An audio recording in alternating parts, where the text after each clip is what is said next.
Millet Marvels, changing the way world eats by Tenali Double Horse.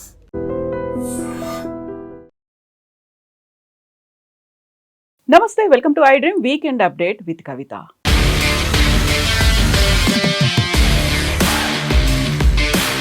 ఉపరాష్ట్రపతి అభ్యర్థిగా justice Sudarshan Reddy పేరుని announce చేసిన వెంటనే కేంద్ర హోంశాఖ మంత్రి అమిత్ షా ఎందుకని అంత తీవ్రమైనటువంటి స్థాయిలో రియాక్ట్ అవుతున్నారు? ఆయన వల్లే నక్సలిజం ఇంకా కంటిన్యూ అవుతుంది, లేకపోతే 20 ఏళ్ల క్రితమే ఎప్పుడో రూపుమాపిపోయేది, ఇలాంటి వ్యాఖ్యలు ఎందుకని చేస్తున్నారు? యాక్చువల్గా జస్టిస్ సుదర్శన్ రెడ్డి బ్యాక్గ్రౌండ్ ఏంటి, తన గురించి ఇప్పుడు ఎందుకని మాట్లాడుకోవాల్సినటువంటి పరిస్థితులు వస్తున్నాయి? ఆయనది నిజంగా ప్రో నక్సలైట్ భావజాలమేనా? మనతో పాటుగా ఉన్నారు మన తెలంగాణ ఎడిటర్ దేపులపల్లి అమర్ గారు.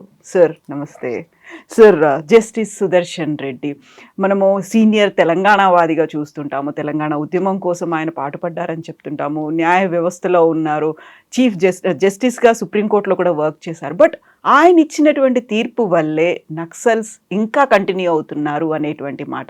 సల్వా జుడుంని ఆయన కావాలనే బ్యాన్ చేశారు అనేది మీ దృష్టిలో ఈ చర్యలు, వీటితో పాటుగా సుదర్శన్ రెడ్డి గారు యాక్చువల్గా బోల్డ్ అంతా ఆయనతో కలిసినటువంటి అసోసియేషన్, ఇవన్నీ మీకు ఉన్నాయి కాబట్టి. జస్టిస్ సుదర్శన్ రెడ్డి ఇప్పుడు మీరు చెప్పినవన్నీ, ఆయన సుప్రీంకోర్టు జడ్జిగా పనిచేసినారు, ఇట్లాంటివి తెలంగాణ ఉద్యమానికి అనుకూలంగా ఉన్నారు, ఇట్లాంటివన్నిటితో పాటు అమిత్ షా లాంటి వాళ్ళకి చెప్పాల్సింది ఒకటి ఏమిటి అని అంటే, వాళ్ళ పార్టీకి సంబంధించిన ప్రభుత్వం ఉన్న రాష్ట్రానికి అక్కడ ముఖ్యమంత్రిగా ఉన్న మనోహర్ పారికర్, భారతీయ జనతా పార్టీ నాయకుడు, ఆయనే జస్టిస్ సుదర్శన్ రెడ్డి గారిని లోకాయుక్తగా, వాళ్ళ రాష్ట్రానికి లోకాయుక్తగా ఇది చేసుకున్నారు. గోవాకి ఆయన నియమించుకున్నారు. మరి సుదర్శన్ రెడ్డి నక్సలైట్ అయితే, లేదా నక్సలైట్ అనుకూలుడైతే, నక్సలైట్లను సమర్థించేవాడైతే మనోహర్ పారికర్ ఎందుకు పెట్టుకున్నాడు ఆ రోజు తన రాష్ట్రంలో? సరే, సుదర్శన్ రెడ్డి గారు పూర్తి కాలం అక్కడ ఉండలేదు, చాలా తక్కువ సమయంలోనే రాజీనామా చేసి వచ్చినారు ఫర్ హిజ్ ఓన్ రీజన్స్, అది వేరు. కానీ సరే, అది పక్క పెడితే సుదర్శన్ రెడ్డి గారు లోక్నాయక్ జయప్రకాష్ నారాయణ్ సంపూర్ణ క్రాంతి ఉద్యమం జరిగింది ఎమర్జెన్సీకి ముందు నుంచి. ఎమర్జెన్సీకి వ్యతిరేకంగా చాలా పెద్ద పోరాటం చేసినాడు ఆయన. చేసి ఎమర్జెన్సీలో ఇందిరాగాంధీని వ్యతిరేకించి, ఇందిరాగాంధీ ఎమర్జెన్సీ అనంతరం జరిగిన ఎన్నికల్లో ఆమె ఓటమి కారకుడై జనతా ప్రభుత్వం ఏర్పాటు కావడానికి, మొరార్జీ ప్రధానమంత్రి కావడానికి, ఆ మొరార్జీ దేశాయ్ ప్రధానమంత్రిగా పనిచేసిన ప్రభుత్వంలో అప్పుడు భారతీయ జనతా పార్టీ లేదు, భారతీయ జనతా పార్టీ ఒక అంత పూర్వపు సంస్థ అయిన జనసంఘ్ నుంచి వచ్చిన వాళ్ళంతా మంత్రులుగా ఉన్న ఆ జయప్రకాష్ నారాయణ్ ఫాలోవర్ సుదర్శన్ రెడ్డి.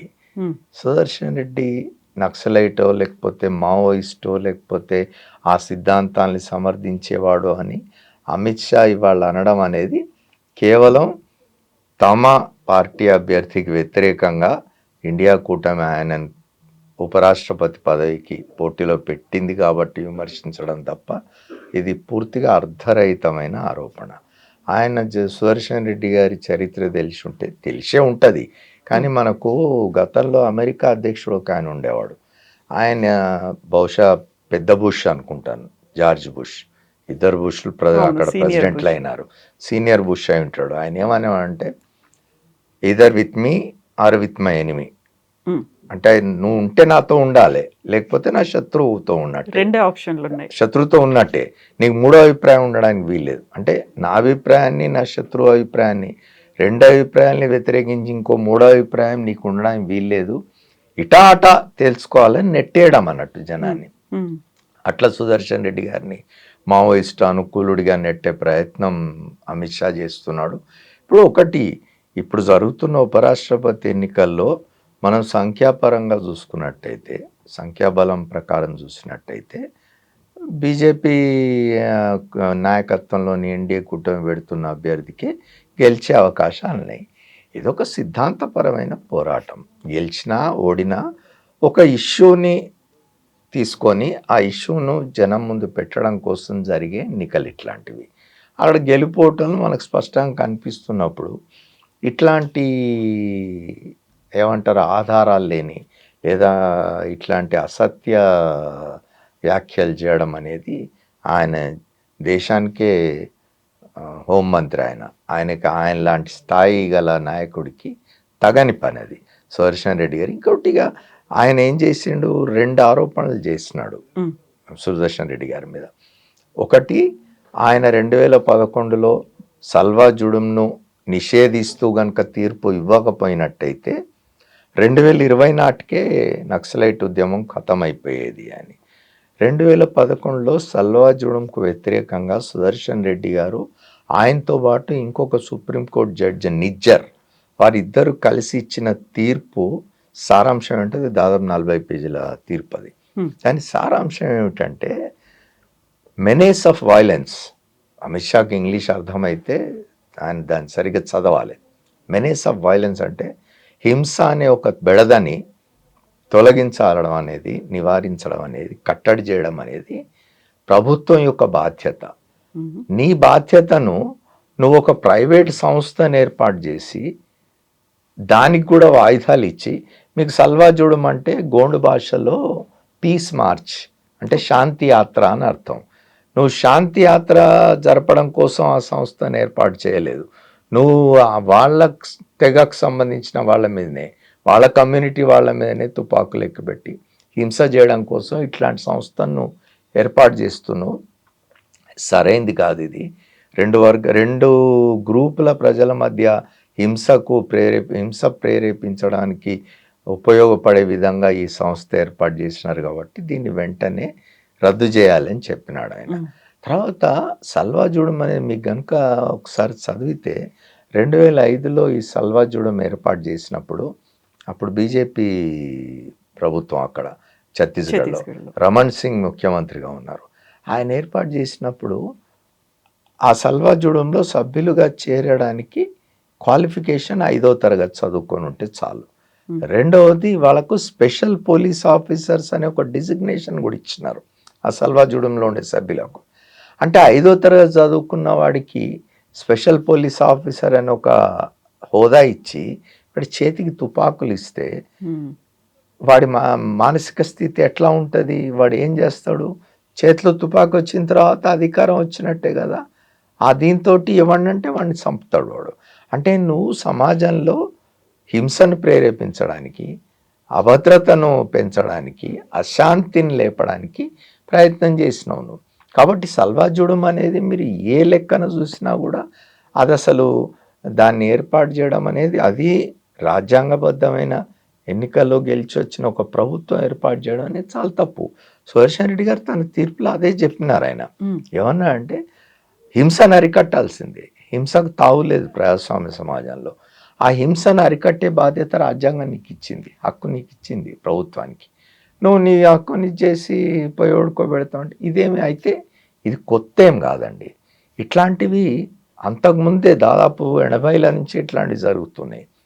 ఉమ్మడి ఆంధ్రప్రదేశ్లో ఉత్తర తెలంగాణ ప్రాంతంలో నక్సలైట్ ఉద్యమాన్ని అణిచేయడం కోసం లేదా నక్సలైట్ ఉద్యమానికి వ్యతిరేకంగా పోరాటం చేయడం కోసం ప్రజల్నే ఉసిగొల్పడానికి 85-86 సంవత్సరాల కాలంలో కరీంనగర్ లాంటి చోట అక్కడి అప్పుడు ఎస్పీగా పనిచేసిన ఒక ఐపీఎస్ ఆఫీసర్ తన క్యాంప్ ఆఫీస్లోనే ఫియర్ వికాస్ అనే ఒక సంస్థను ప్రకటింపజేసినాడు. ఆ ఫియర్ వికాస్ అనేది ఏమిటి? కొంతమంది గ్రామస్తులు, ఆ గ్రామస్తులకు అన్నబోయిన మల్లయ్య అనే అతను నాయకత్వం వహిస్తాడు. వాళ్ళంతా, అతను హుస్నాబాద్ ప్రాంతం వాడు, వాళ్ళంతా కూడా మేము నక్సలైట్లను నిర్మూలిస్తాం, నక్సల్ ఉద్యమాన్ని నిర్మూలిస్తాం, నక్సలైట్లను చంపేస్తాం మేము అని ఒక ప్రకటన చేస్తారు. అట్లాంటి ఫియర్ వికాస్ కానీ, గ్రీన్ టైగర్స్ కానీ, ఈ రకరకాల పేర్లతోటి నక్సలైట్ ఉద్యమాన్ని అణిచేయడం కోసం అని చెప్పి, ఇప్పుడు నక్సలైట్లు హింస చేస్తూ ఉంటే ఆ హింసను కట్టడి చేయాల్సిన బాధ్యత ప్రభుత్వాలది చట్టబద్ధమైన రీతిలో. మళ్ళీ ఫేక్ ఎన్కౌంటర్లు లేకపోతే ఎత్తుకుపోయి చంపడాలు కాకుండా వాళ్ళ ఆ హింసను చట్టబద్ధమైన పద్ధతుల్లో కట్టడి చేయడం అనేది ప్రభుత్వాల బాధ్యత. అట్లా చేయకుండా ఇట్లాంటి సంస్థలను ఏర్పాటు చేసి ప్రజల మీదకి మళ్ళీ ఇంకో వర్గం ప్రజల్ని ఉసిగొల్పి లేదా ఒక పోరాటం చేప్పుడు ఒకటండి, నక్సలైట్ సిద్ధాంతంతో మావోయిస్టుల సిద్ధాంతాలతోటి ఏకీభావం వరకు అందరికి ఉండకపోవచ్చు. చాలామంది వ్యతిరేకించవచ్చు. కానీ వాళ్ళు చేస్తున్నది ఒక ఇష్యూ తీసుకొని దీని మీద పోరాటం చేస్తున్నారు. మొన్న ఈ మధ్యనే ప్రస్తుతం ముఖ్యమంత్రి రేవంత్ రెడ్డి ఒక దగ్గర చెప్పినాడు, సమాజంలో అసమానతలనంతకాలం నక్సలైట్ ఉద్యమం ఉంటుంది, కమ్యూనిజం ఉంటుంది, వాటిని మీరు ఏం చేయలేరు. వాటిని మీరు సమాజంలో అసమానతలను రూపుమాపడానికి ఏం చేద్దాం, దీన్ని మినిమైజ్ చేయడానికి ఏం చేద్దాం అని ఆలోచించాలి తప్ప ఇట్లాంటి పద్ధతుల్లో చేస్తే దానివల్ల ప్రయోజనం ఉండదు. ఇప్పుడు అమిత్ షా లాంటి వాళ్ళు వీళ్ళు చేసే పనులు కూడా అవే. ఇప్పుడు ఆ చివరికి ఏం జరిగింది, ఆ అన్నపోయిన మళ్ళీ అంటోడు ఫియర్ వికాస్ స్టార్ట్ చేసినామని తర్వాత కాలంలో చంపేసినారు. ఆ సల్వాజుడం నాయకత్వం వహించిన మహేంద్ర కర్మను కూడా తర్వాత కాలంలో నక్సలైట్ చంపేసినారు. ఏమిటి నువ్వు సాధిస్తున్నది? రెండు వర్గాల మధ్య కొట్లాట పెట్టి, వాళ్ళ మధ్య తగాదా పెట్టి, హింసను ప్రేరేపించి, వైషమ్యాలు పెంచి చేయడం తప్ప అది ప్రభుత్వాల బాధ్యత కాదు. ప్రభుత్వాలు కాన్స్టిట్యూషన్ ప్రకారం, మీరు కాన్స్టిట్యూషన్ నమ్ముతున్నారు, వాళ్ళు నమ్మడం లేదు. అట్లాంటిది నువ్వు కాన్స్టిట్యూషన్కు లోబడి పనిచేయాల్సిన వాడివి, కాన్స్టిట్యూషన్ నమ్ముతున్నా అని చెప్తున్న వాడివి, నువ్వు రాజ్యాంగ విరుద్ధమైన పనులు చేస్తూ ఉన్నావు. సల్వాజూడం లాంటి సంస్థలను ఏర్పాటు చేసి, అట్లాంటి సంస్థ ఉండకూడదు అని చెప్పినందుకు ఓ సుప్రీంకోర్టు జడ్జిగా ఉండి తీర్పిచ్చిన ఆయన మీద ఇట్లాంటి అభాండం వేయడం అనేది చాలా అర్ధరహితం, హాస్యాస్పదం కూడా. సో ఇప్పుడు సల్వాజుడుం మాత్రమే కాదు, యాక్చువల్గా దాన్ని నిషేధించిన తర్వాత, దాన్ని రద్దు చేసిన తర్వాత, అమిత్ షా వ్యాఖ్యలు ఇంతకాలం తర్వాత ఇప్పుడు ఈ ఉపరాష్ట్రపతి ఎన్నిక సమయంలో చేసినప్పుడు లీగల్ సిస్టమ్, అక్కడ ఉన్నటువంటి మాజీ చీఫ్ జస్టిస్, మాజీ న్యాయవాదులు వీళ్ళందరూ కూడా రెండు గ్రూపులుగా విడిపోయినట్టు కనిపిస్తోంది. కొంతమంది ఏమో సల్వాజుడుంని లేకపోతే జస్టిస్ సుదర్శన్ రెడ్డిని సపోర్ట్ చేస్తుంటే, కొంతమంది ఇప్పుడు రాజకీయంగా వ్యాఖ్యలు చేయొచ్చు కదా, సిన్స్ ఆయన్ని ఒక పొలిటికల్ అలయన్సే అభ్యర్థిగా నిలబెట్టింది కాబట్టి, ఇది న్యాయ వ్యవస్థ మీద జరుగుతున్నటువంటి ఎదురుదాడిగా కొంతమంది చెప్తుంటే కాదు అనేటువంటి మాటలు. మళ్ళీ జడ్జిమెంట్కి సంబంధించి మళ్ళీ ఇంకొకసారి ఆలోచించుకుంటే బాగుంటుందేమో అనేటువంటి వ్యాఖ్యలు కూడా వినిపిస్తున్నాయి కదా. ఇప్పుడు ఒకటండి, ఇక్కడ మీరు చూడాల్సింది ఉపరాష్ట్రపతి కానీ రాష్ట్రపతి కానీ అంటే ఇటీవలి కాలంలో కానీ కొంతకాలంగా కానీ రాజకీయాలకు అతీతంగా ఏం లేరు. ఇవన్నీ కూడా రాజకీయమైన నిర్ణయాలుగానే అవుతున్నాయి. వెంకయ్యనాయుడు గారు ఉపరాష్ట్రపతిగా పనిచేసినారు, ఆయనకు రాజకీయాలు ఉన్నవి. తర్వాత గవర్నర్లు కానీ, ఉపరాష్ట్రపతులు కానీ, రాష్ట్రపతులు కానీ వీళ్ళంతా కూడా రాజకీయాలతో సంబంధం ఉన్న వాళ్ళే. తమ రాజకీయాలకు అనుకూలంగా ఉన్న వాళ్ళను, తమ రాజకీయ పార్టీలకు అనుకూలంగా ఉన్న వాళ్ళని పెట్టుకుంటున్నారు అధికారంలో ఉన్నవాళ్ళు. ఇవాళ సుదర్శన్ రెడ్డికి నిజానికి రాజకీయాలు లేవు. ఆయన ఏ రాజకీయ పార్టీతో ఉన్నవాడు కాదు. ఆయన కాంగ్రెస్ పార్టీకి సంబంధించిన వాడు కాదు, కమ్యూనిస్ట్ పార్టీలకు సంబంధించిన వాడు కాదు, ఇండియా అలయన్స్లోని ఏ పార్టీతోనూ ఆయనకు సంబంధాలు లేవు. ఆయన ఒక కాన్స్టిట్యూషనల్ ఎక్స్పర్ట్గా, సుప్రీంకోర్టు న్యాయమూర్తిగా పనిచేసిన వాడిగా, ఒక హ్యూమన్ ఇదేమంటారు యాక్టివిస్ట్గా, హ్యూమన్ రైట్స్ యాక్టివిస్ట్గా, లేకపోతే తెలంగాణ రాష్ట్రానికి వచ్చేసరికి ఆయన తెలంగాణ ప్రాంతం వాడు, తెలంగాణ రాష్ట్ర సాధన కోసం జరిగిన ఉద్యమానికి మద్దతుగా నిలబడినవాడు. అట్లాంటి వాడిని పట్టుకొచ్చి మీరు ఇవాళ నిజానికి ఇండియా అలయన్స్ను మెచ్చుకోవాల్సిన విషయం ఏంటంటే, ఒక నాన్ పొలిటికల్ పర్సన్ తీసుకొచ్చి ఉపరాష్ట్రపతి పదవికి పోటీ పెట్టడం. సిపి రాధాకృష్ణన్ ఆయన ఆర్ఎస్ఎస్ బీజేపీ వాడు. కాబట్టి ఆయనను పట్టుకొని రాజకీయాలు చేయడం, ఇప్పుడు మీరు చెప్పినట్టుగా జ్యుడిషియరీలో రెండు వర్గాలు అనేది నాకైతే నా దృష్టికి రాలే. ఒక 18 మంది జడ్జిలు, రిటైర్డ్ జడ్జిలు ఒక స్టేట్మెంట్ ఇచ్చినారు. మీరు చూసినారో లేదో, అందులో కురియన్ నాడు, మదన్ లోకూర్ ఉన్నట్టున్నారు, తర్వాత జస్టిస్ చలమేశ్వర్ ఉన్నారు, ఆయన ఉమ్మడి ఆంధ్రప్రదేశ్ మన రాష్ట్రానికి సంబంధించిన వారు. 18 మంది జడ్జిలు, సుప్రీంకోర్టు రిటైర్డ్ జడ్జిలు, హైకోర్టుల నుంచి రిటైర్ అయిన జడ్జిలు, 18 మంది స్టేట్మెంట్ ఇచ్చినారు. వాళ్ళు చెప్పినారు కదా, సుదర్శన్ రెడ్డి ఇచ్చిన తీర్పు మీద అమిత్ షా ఇట్లా మాట్లాడడం అనేది న్యాయ వ్యవస్థను, న్యాయమూర్తులను ఇబ్బందులు పడేసే విధంగా ఉన్నది. ఇది సరైనది కాదు, ఇది సమంజసం కాదు. ఇట్లాంటి తీర్పులు, రకరకాల తీర్పులు వస్తవి, ఆ తీర్పుల్ని ఆ న్యాయమూర్తులకు ఆపాదించడం అనేది. ఇప్పుడు సల్వాజుడం విషయంలో ఆయన ఒక స్టాండ్ తీసుకొని ఒక తీర్పు ఇస్తే, ఆయన సల్వాజుడం వ్యతిరేకి, నక్సలైట్లకు అనుకూలుడు అని ఒక ముద్ర వేయడం అనేది రేపు న్యాయమూర్తులు తీర్పులు ఇచ్చే దగ్గర ఇది జ్ఞాపకం చేసుకొని రేపొద్దున మనకి ఏదైనా మన మీద ఇట్లాంటి అభాండాలు వస్తాయేమో అని చెప్పి తీర్పు ఇచ్చే దగ్గర వాళ్ళు దీనిలో పడతారు కదా, సంఘటనలో వాళ్ళు స్వేచ్ఛగా తీర్పు ఇవ్వడానికి ఉండదు కదా. ఇప్పుడు కోర్టులలో వాదనలు జరిగినా, కోర్టు విచారణ జరిగినా, తీర్పులు వచ్చినా ఎట్లా వస్తాయమ్మా? సాక్ష్యాధారాల మీద ఆధారపడి ఉంటుంది. ఏదైనా ఒక కేసు వచ్చిందంటే దానికి సంబంధించిన సాక్ష్యాలు బలంగా ఉంటాయి. ఆ సాక్ష్యాల ఆధారంగా జడ్జిలు తీర్పులు ఇస్తారు. జరిగిన సంఘటనల ఆధారంగా, జరిగిన వాటి ఆధారంగా ఇస్తారు. అట్లాంటి వాళ్ళ మీద మీరు అభాండాలు వేస్తే, అట్లాంటి వాళ్ళను మీరు బురద జల్లితే, రంగులు చల్లితే, మరకలు అంటిస్తే న్యాయ వ్యవస్థ ఎట్లా పనిచేస్తుంది? ఇప్పటికే అసలు ఈ రాజకీయ పార్టీల కారణంగా, అధికారంలో ఉన్న వాళ్ళ కారణంగా న్యాయ వ్యవస్థ క్రెడిబిలిటీ కొంత తగ్గుతూ వస్తున్నది మనం చూస్తూ ఉన్నాం. ఇంకా దాన్ని పలసన చేయడం తప్ప ఇంకోటి కాదు ఇవాళ అమిత్ షా లాంటి వాళ్ళు చేస్తున్నారు. సో జస్టిస్ సుదర్శన్ రెడ్డిని కావాలనే ఎన్నిక చేసుకున్నారు అనే వాదంతో పాటుగా ఆయనకు ముందు నుంచి కూడా ప్రో నక్సలైట్ లెఫ్టిస్ట్ భావజాలంగానే మాత్రమే ఉంది అనేటువంటి వాదనలు. ఇప్పుడు మళ్ళీ గతంలో ఆయన ఇచ్చినటువంటి తీర్పులన్నిటినీ వాటికి సంబంధించి డిస్కషన్స్ కూడా మొదలు పెట్టడం అనేది, నాట్ ఓన్లీ సల్వాజుడు, మిగతా అన్ని తీర్పులు ఆయన ఏ తీర్పులు ఇచ్చారో వాటన్నిటి గురించి మాట్లాడుకోవడము అంటే ఒక రకంగా మీరు చెప్పినట్టుగా న్యాయ వ్యవస్థ కాదు, అక్కడ ఉన్నటువంటి బాధితులు కావచ్చు, అక్కడ నిందితులు కావచ్చు, వీళ్ళందరికీ సంబంధించి మళ్ళీ ఒక రకమైనటువంటి కన్ఫ్యూజన్ అనేది అక్కడైతే కనిపిస్తోంది కదా.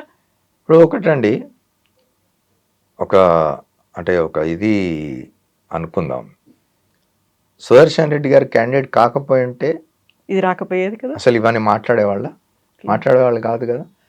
ఆయన తమకు వ్యతిరేక కూటమి నుంచి అభ్యర్థి అయినాడు కాబట్టి ఆయన మీద ఇవన్నీ మాట్లాడుతున్నారు. మీరు ఇప్పుడు ఆయన ఇచ్చిన తీర్పులన్నీ కూడా మీరు మళ్ళీ తిరగదోడతామని మాట్లాడుతూ ఉన్నారు, లేదా బయట చర్చ జరుగుతున్నది.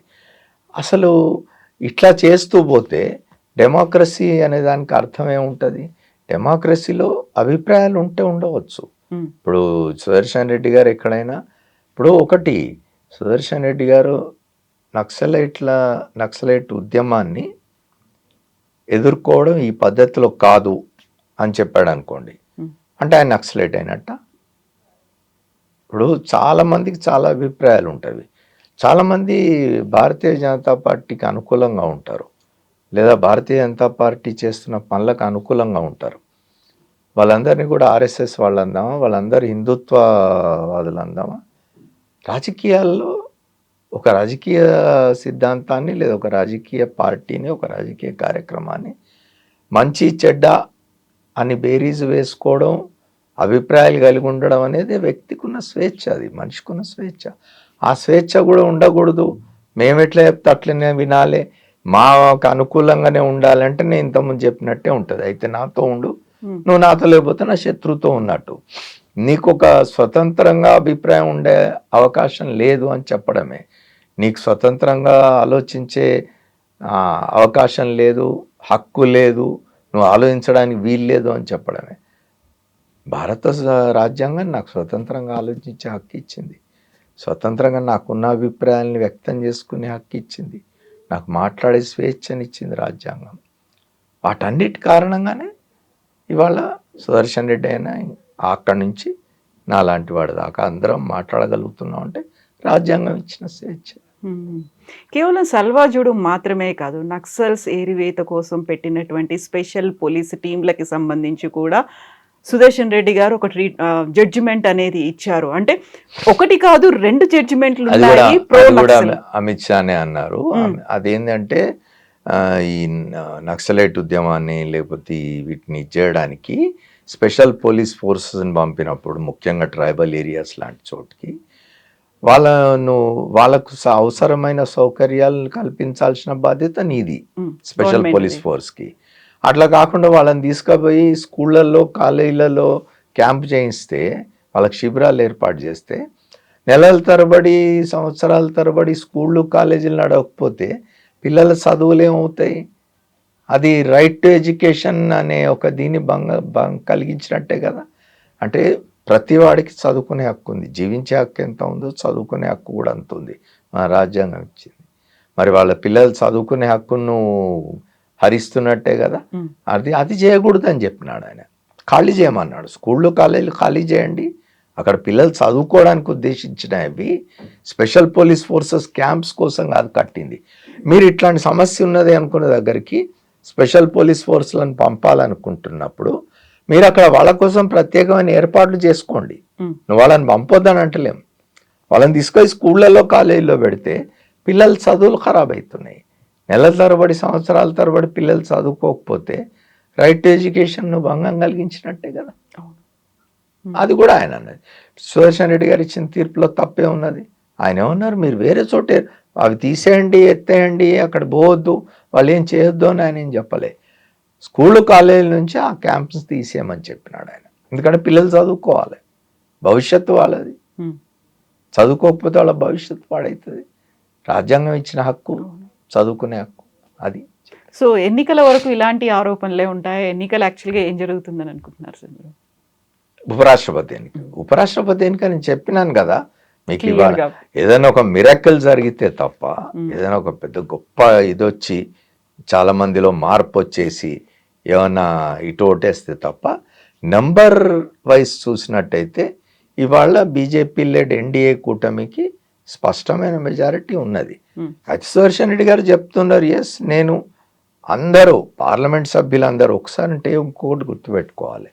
సరే ఇప్పుడు ఆ పరిస్థితులు లేవు, పోయినాయి. కానీ ఒక శాసనసభ అయినా ఒక లోక్సభ అయినా ఏదైనా కూడా ఒకసారి ఒక పార్టీ తరఫున కొంతమంది ఎన్నికవుతారు.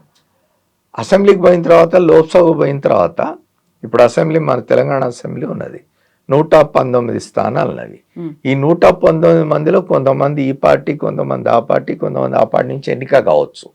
కానీ అసెంబ్లీ లోపల పోయి కూర్చున్న తర్వాత ఈ 119 మంది శాసనసభ్యులుగానే పరిగణించాలి. కానీ ఈ పార్టీ సభ్యుడు ఈ పార్టీ సభ్యుడు అని చూడడానికి లేదు. అన్ని విషయాల్లో వాళ్ళందరూ సమానంగా ఉండాలి. అట్లానే లోక్సభలో రాజ్యసభలో కూడా ఎంపీలందరూ వాళ్ళ వాళ్ళ పార్టీలు వేరు కావచ్చు, కానీ వాళ్ళంతా ఎంపీలు. సో సుదర్శన్ రెడ్డి ఆ ఎంపీలందరినీ అప్పీల్ చేస్తున్నారు. ఆయన ఎంపీలందరూ నాకు ఓటేయండి అని అడుగుతున్నాడు. చూద్దాం, ఆత్మ ప్రబోధం. అట్లాంటిది ఏమైనా జరిగితే చెప్పలేం, కానీ అట్లాంటి జరిగే అవకాశం అయితే ఉందని నేను అనుకోవడం లేదు. ఇప్పుడున్న పరిస్థితుల్లో పొలిటికల్ పోలరైజేషన్ అనేది ఎంత భయంకరంగా ఉందో మనం చూస్తూ ఉన్నాం. Thank you sir, thank you so much. And for more videos, Please subscribe to iDream. Please subscribe to iDream. Please subscribe iDream. And please subscribe to iDream. For more videos, subscribe to iDream. please like, share and subscribe to the channel. Congratulations, iDream. Subscribe to iDream. Subscribe to iDream. So subscribe to iDream Media. iDream ki iDream team andarki huge congratulations. Please subscribe iDream Media. Please subscribe to iDream. Subscribe iDream. Please subscribe to iDream. iDream అంటే నా కళల ఛానల్ను subscribe చేసుకున్న నోరు తిరుగుతలేదు, మీరైతే గంట గుర్తు కొట్టండి. For more such videos, please subscribe to iDream. Subscribe to iDream. Please subscribe to iDream. Please subscribe iDream Media. Please do subscribe to iDream. Please subscribe to iDream Media. For best entertainment and information, please subscribe iDream. And don't forget to subscribe to iDream.